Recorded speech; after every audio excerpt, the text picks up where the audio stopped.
Hello students, तो इस question में बोला गया है कि three forces acting on a body are shown in the figure. इस फिगर पे दिया गया है to have resultant force only along the y direction the magnitude of the minimum additional force needed is. तो इस फोर्स का दो component होगा, इस फोर्स का भी दो कंपोनेंट होगा, इस फोर्स का भी दो कंपोनेंट होगा। ये 30 डिग्री है, तो ये क्या है 2 cos 30, ये क्या है 2 sin 30, ये क्या है 1 sin 60, ये क्या है 1 cos 60, ये क्या है 4 sin 30, ये क्या है 4 cos 30। तो x के डायरेक्शन में फोर्स कितना है? Force along x direction is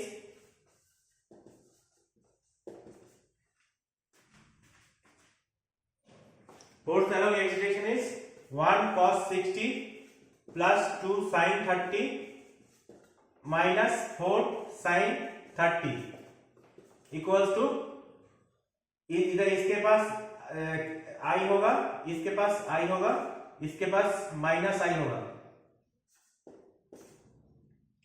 तो ये हो गया हाफ, ये है 1, ये minus 2 i, so 2 minus 1 1 minus half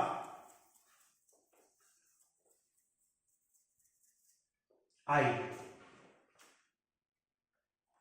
So force needed along the force only along the y direction the magnitude of minimum additional force needed is, तो x के तरफ मेरा टोटल फोर्स कितना हो गया माइनस हाफ आई। तो कितना force डालूं कि x की तरफ कोई फोर्स नहीं रहेगा, तो 2 eliminate force along x direction we need half I force, so 0.5 Newton force remaining. Option C is the correct answer. तो इस तरह के क्वेश्चन को सॉल्व करने के लिए मेरे चैनल को सब्सक्राइब कीजिए। अगर कोई भी डाउट है तो मुझे कमेंट बॉक्स में जरूर शेयर करना। Thank you.